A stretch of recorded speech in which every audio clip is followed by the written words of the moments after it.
कभी सोचा है कि ये जो आध्यात्मिक यात्रा होती है, ये असल में दिखती कैसी है? मतलब कहाँ से शुरू होती है? इसका असली मकसद क्या है? चलिए आज हम स्पिरिचुअल करीम की शिक्षाओं के आधार पर एक साधक की यात्रा का पूरा नक्शा समझने की कोशिश करते हैं। वाह, क्या लाइन है! जहाँ लोगों की सोच खत्म होती है, वहाँ से हमारी शुरुआत होती है। इसका सीधा सा मतलब ये है कि असली आध्यात्मिकता वो वहाँ से शुरू होती है जहाँ हम अपनी छोटी-मोटी समझ से दुनिया को देखना बंद कर देते हैं और एक बड़ी सच्चाई के लिए खुद को खोलते हैं। अब देखिए, कोई भी बड़ी यात्रा हो, उसकी शुरुआत होती है सुरक्षा से, है ना? लेकिन आध्यात्मिक रास्ते पर ये सुरक्षा कोई बाहरी चीज नहीं है, ये होती है अंदरूनी। और इसी को हम कहते हैं अपनी ऊर्जा का कवच। और ये समझ लीजिए कि पहला और सबसे जरूरी कदम है। इसको ऐसे समझिए, मान लीजिए कि आपका जो ऊर्जा क्षेत्र है, जिसे हम आभा मंडल या ऑरा कहते हैं, वो आपका आध्यात्मिक घर है। अब कोई भी गहरा काम करने से पहले ये पक्का करना तो जरूरी है ना कि घर के दरवाजे खिड़कियां मजबूत हों, ताकि कोई भी नेगेटिव एनर्जी अंदर ना आ पाए। तो सवाल ये उठता है कि हम अपनी इस ऊर्जा के कवच को बनाते कैसे हैं। अच्छी बात यह है कि इसके लिए कुछ बहुत ही प्रैक्टिकल और साथ ही पावरफुल तकनीकें हैं। चलिए जरा उन पर नजर डालते हैं। तो ये जो पूरी प्रोसेस है ना, ये 4 पिलर्स पर टिकी है। सबसे पहला है एक मजबूत संकल्प, मतलब पक्का इरादा। फिर आती है प्रार्थना, डिवाइन हेल्प के लिए। उसके बाद मंत्रों की वाइब्रेशनल पावर का इस्तेमाल करके मंत्र जाप। और आखिर में विजुअलाइजेशन, यानी अपनी आंखों से उस सुरक्षा को बनते हुए देखना। ये विजुअलाइजेशन बहुत ही कमाल का है। जरा सोचिए, हर मंत्र जो बोला जा रहा है वो सोने की एक ईंट की तरह है, और इन ईंटों से अपने चारों तरफ एक मजबूत सुनहरी दीवार खड़ी की जा रही है। ये सिर्फ एक ख्याल नहीं है, ये असल में ऊर्जा का एक ठोस निर्माण है।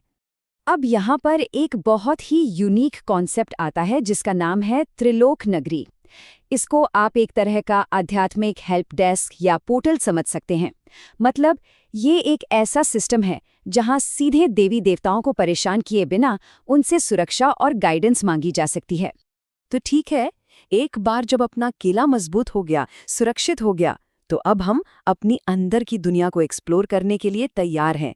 और यहीं से शुरू होता है दिव्य दृष्टि, या कह लें आध्यात्मिक समझ का विकास।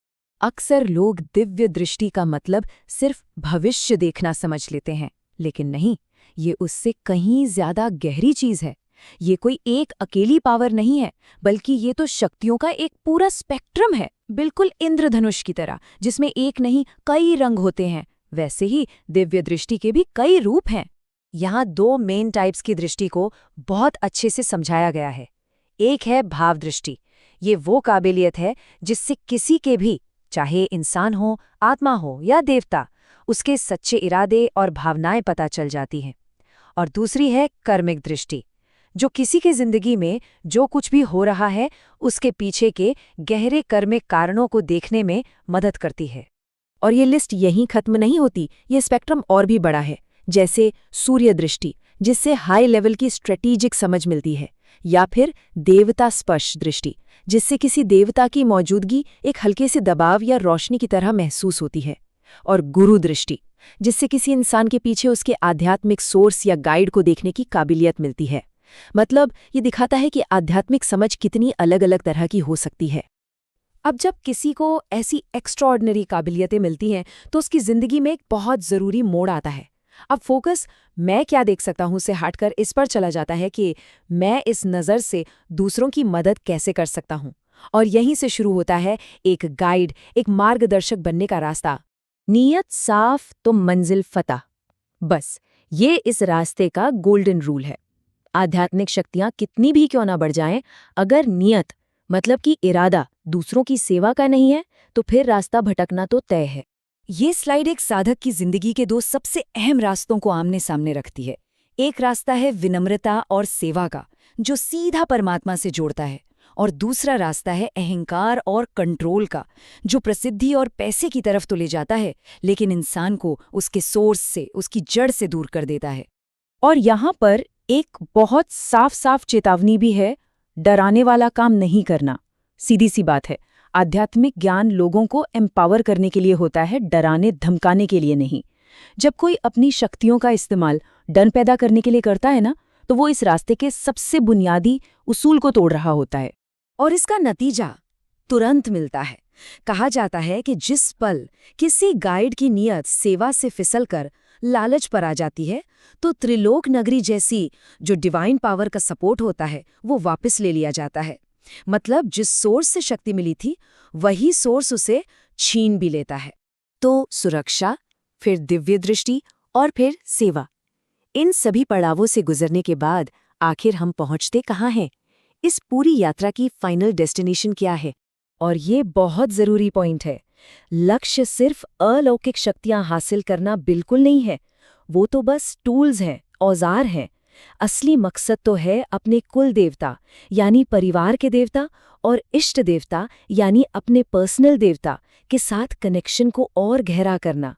ये शक्तियां उस कनेक्शन को मजबूत करने का एक जरिया है, मंजिल नहीं। तो पूरी यात्रा का फ्लो कुछ ऐसा बनता है। शुरुआत होती है अपनी सुरक्षा से, फिर अंदर की समझ विकसित होती है, उस समझ का इस्तेमाल दूसरों की सेवा के लिए होता है, और आखिर में एक सीधा कनेक्शन बनता है अपने डिवाइन सोर्स और अपने वंश से। ये एक पूरा सर्कल है जो वहीं आकर पूरा होता है जहां से उसे होना चाहिए। तो शॉर्ट में कहें तो ये पूरा ढांचा हमें एक कंप्लीट रास्ता दिखाता है, जो आत्मरक्षा से शुरू होता है, फिर निस्वार्थ सेवा से गुजरता है और आखिर में परमात्मा से मिलन पर खत्म होता है। ये एक ऐसा रास्ता है जो पावर और नैतिकता दोनों को साथ लेकर चलता है। और आखिर में ये सब हमें एक बहुत गहरे सवाल के साथ छोड़ जाता है कि आध्यात्मिक रास्ते पर असली कामयाबी क्या है? सिर्फ शक्तियां हासिल कर लेना या फिर उन शक्तियों का सही इस्तेमाल करने का ज्ञान और विवेक हासिल करना? ये एक ऐसा सवाल है जो हर साधक को कभी ना कभी खुद से जरूर पूछना चाहिए।